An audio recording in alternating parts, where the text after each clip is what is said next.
할렐루야, 묵상 3일째 아침을 맞습니다. 오늘도 말씀으로 하루를 시작하는 여러분 모두에게 하나님의 은혜가 넘쳐나기를 주님의 이름으로 축복합니다. 오늘 함께 우리가 묵상하게 된 말씀은 욥기서 42장 1절부터 6절까지의 말씀입니다. 욥이 여호와께 대답하여 이르되 주께서는 못하실 일이 없사오며 무슨 계획이든지 못 이루실 것이 없는 줄 아오니 무지한 말로 이치를 가리키는 자가 누구니이까. 나는 깨닫지도 못한 일을 말하였고 스스로 알 수도 없고 헤아리기도 어려운 일을 말하였나이다. 내가 말하겠사오니 주는 들으시고 내가 주께 묻겠사오니 주여 내게 알게 하옵소서. 내가 주께 대하여 귀로 듣기만 하였사오나 이제는 눈으로 주를 배움나이다. 그러므로 내가 스스로 거두어드리고 티끌과 제 가운데서 회개하나이다. 아멘. 욥이라고 하는 사람을 우리는 잘 알고 있습니다. 그 사람은 착하고 의로운 사람이고 정직한 사람이고 가난한 자를 도와줄 줄 아는, 또 불의한 자를 용서해 줄 아는 그런 사람이었습니다. 동시에 예배자로서 하나님의 마음에 맞게 행동하는 그런 신앙인이었습니다. 이런 그에게 하나님께서 어려움을 용납해 주시고 그가 가지고 있는 많은 것들이 소실되어지는, 또 자녀의 죽음, 재산의 어떤 잃어버림이라고 하는, 그리고 몸의 건강에 대한 부분까지도 위협을 받는 그런 어려운 상황들을 당면하게 되지요. 착한 사람에게 주어지는 고통스러움, 욥은 참고 참아가지만 끝내 하나님 앞에 왜 나에게 이런 일을 허락하셨습니까? 왜 내가 무엇을 잘못했기에 나에게 이런 고통스러운 문제를 허락하셨습니까? 라고 하며 따져들듯이 하나님께 묻는 장면이 나옵니다.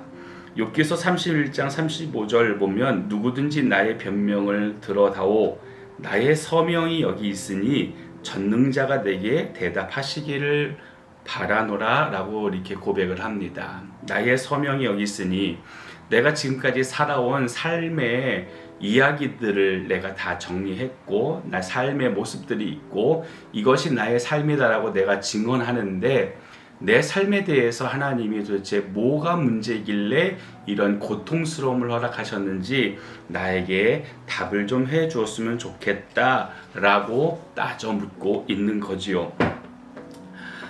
자신의 무죄에 대해서 주장하고 있는 겁니다. 나에게는 죄가 없다. 나는 무죄하다라고 하는 겁니다. 결국은 하나님도 이제 이 욥의 질문에 대해, 또 욥의 항의에 대해 답변을 하기 시작을 하십니다. 욥기서 40장 8절 말씀인데 공동번역본에 보면 하나님께서 이렇게 답을 하십니다. 네가 나의 판결을 뒤엎을 셈이냐? 너의 무죄함을 내세워 나를 죄인으로 몰 작정이냐? 라고 이렇게 성경은 기록을 합니다. 여기에 하나님이 뭐라 말씀하시냐면 너의 무죄함을 내세워서 라고 얘기하고 계세요. 그러니까 너는 죄가 없다는 거지요. 욥 너에게는 죄가 없어. 근데 죄 없는 너의 모습을 내 앞에 들이대면서 나에게 따지는 거냐? 라고 이렇게 말씀을 하시는 겁니다. 하나님께서는 욥의 어떤 질문, 욥의 거친 마음에 대해서 욥기서 38장부터 41장까지 꽤 긴 성경 구절을 기록을 하시면서 하나님의 마음과 하나님의 생각에 대해서 욥에게 설명해 나가기 시작을 하십니다. 38장 1절에 보면 폭풍우 가운데에서 하나님이 말씀을 하세요. 그러니까 욥은 일상적인 삶의 한 언저리에서 하나님께 왜 그러셨어요? 라고 이렇게 항의하는데 하나님이 더 이상 욥이 말할 수 없는 어떤 강압적인 환경 안에서 말씀을 하기 시작을 하시는 겁니다. 폭풍우가 내려쳐요. 천둥이 치고 거친 바람이 불고 폭우가 막 쏟아집니다. 그 두려운 환경을 만들어 놓으시고 하나님이 이제 욥에게 답을 하기 시작하시는 거예요. 어떤 부분에서는 욥에게 항의할 수 없는 강압적인 환경을 만드셨다라고 우리가 볼 수도 있겠지만, 다른 한편으로는 또 다른 반론을 제기할 만큼 그의 생각을 복잡하게 하지 않는 하나님께만 집중하게 하는 환경을 만들어 놓은 게 아닌가라는 생각을 또한 해보게 됩니다. 어쨌건 38장부터 41장까지 넉 장에 걸쳐서 하나님은 하나님의 이야기를 하십니다. 왜 그렇게 길게 이야기하실까요?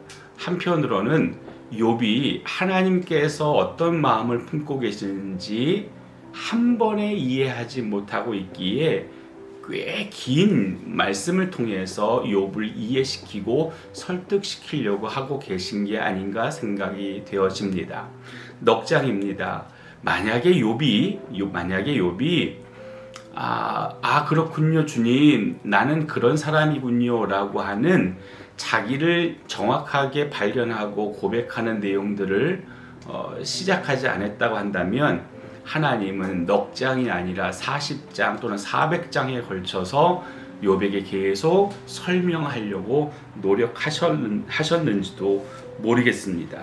어쨌건 욥에게 하나님의 생각과 하나님의 마음과 하나님의 어떤 계획하심에 대한 부분들을 설명해 나가고 있는 중에 욥이 이렇게 고백합니다. 뭐라 고백하냐면, 욥기 42장 2절에서 3절까지 말씀에, 주께서는 못하실 일이 없사오며 무슨 계획이든지 못 이루실 것이 없는 줄 아오니 무지한 말로 이치를 가리는 자가 누구니까? 나는 깨닫지도 못한 일을 말하였고 스스로 알 수도 없고 헤아리기도 어려운 일을 말하였나이다 라고 고백을 합니다.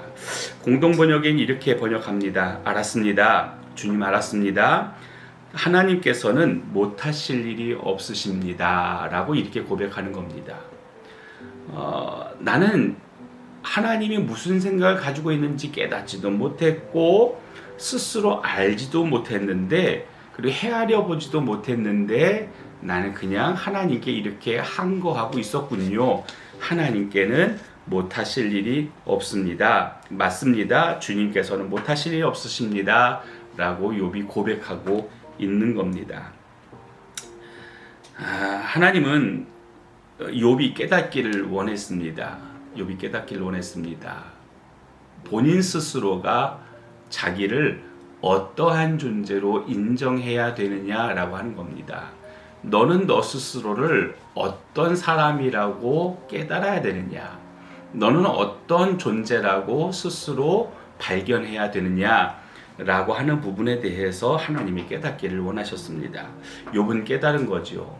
그 깨달음의 결론은 이거였습니다. 욥기 42장 5절부터 6절, 내가 주께 대하여 귀로 듣기만 하였사오나 이제는 눈으로 주를 배움나이다. 그러므로 내가 스스로 거두어 드리고 티끌과 제 가운데에서 회개하나이다 라고 고백을 합니다. 사실 앞전에 욥은 하나님께 항의했습니다. 나 죄 없습니다. 나 죄 없는데 왜 이런 고통을 나에게 허락하십니까? 라고 항의하던 욥이 이제 하나님의 생각과 하나님의 마음의 심중 안에 있는 이야기를 다 듣고 난 뒤에 고백하게 되는 거죠. 나는 티끌과 제 가운데서 회개하나이다. 한마디로 요약하면, 하나님, 저는 의롭다 말할 수 없는 죄인이군요 라고 하는 겁니다. 의롭다 말할 수 없는 죄인이군요. 사실 이번 한 주간 동안에 저희가 함께 고민하며 묵상하게 되는 하나의 단어가 있습니다. 그건 바로 죄라고 하는 단어입니다.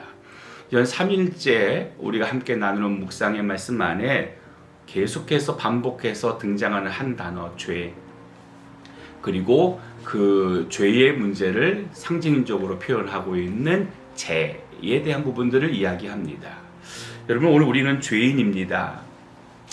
우리가 아무리 어떠한 모습으로 나를 치장하고 나를 판단하고 나를 변론하려고 노력한다 할지라도 오늘 우리는 죄인인 것을 잊을 수 없고 그리고 지워버릴 수 없습니다. 우리는 죄인입니다. 우리는 죄인이기에 죄를 뒤집어 쓰고 주님 앞에 회개하며 설 수밖에 없는 사람들입니다. 근데 잘 기억해 보세요. 사실 욥이 어려움을 당하고 있을 때 세 명의 친구들이 와서 욥에게 계속 위로한다 하면서 어떤 이야기들을 전합니다. 그 이야기의 핵심이 뭐냐면 너 죄인이야 라고 하는 거예요. 너 죄인이야. 네가 죄를 지었기 때문에 이런 어려움이 너에게 주어진 거야 라고 이야기를 합니다. 죄라고 하는 죄의 상징적인 이 한 단어를 저희가 계속 묵상하면서 이 친구들의 말하는 것이 틀리지 않네? 라는 생각을 좀 해보게 되지요. 틀리지 않네? 저들이 말한 게 맞는 것 같은데? 라는 생각을 해보게 됩니다. 맞습니다. 죄는 죄를 상징적으로 표현하고 있고 우리가 죄인임을 우리에게 깨닫게 하는 도구가 되어집니다. 그런데 우리가 또 한 가지 발견해야 될 것이 있습니다. 그것은 하나님도 우리의 죄가 있음을 여전히 보시지만 죄인 그 자체의 우리의 모습으로 낙인 찍어서 우리에게 소망 없다 말씀하시는 분이 아니시라는 겁니다. 우리에게는 죄가 있습니다. 죄를 뒤집어 쓰고 회개해야 될 만한 우리의 삶에 죄가 있습니다. 더럽습니다. 지저분합니다. 가까이 하기 어렵습니다. 그런데 하나님도 역시 동일하게 가까이 할 수 없어 라고 여기시며 우리를 멀리 하시는 분이 아니시라는 겁니다. 하나님은 우리에게 죄를 뒤집어 쓸 만큼 더러운 죄가 있음에도 불구하고 오늘 우리의 죄의 문제를 이제 덮으시고 가리우시고 씻어내시면서 하나님께서 우리에게 새로운 은혜로움으로 다가서시는 하나님이시다라고 하는 것을 잊지 않았으면 좋겠습니다. 욥의 친구들이 욥의 고통을 보면서 끊임없이 강조한 것은 인과론적인 태도였습니다. 너의 죄 문제 때문에 이런 어려움이 찾아온 거야. 너의 그 잘못됨 때문에 이런 문제가 너에게 찾아온 거야. 이것이 욥의 친구들이 그들에게 욥에게 전한 메시지였습니다.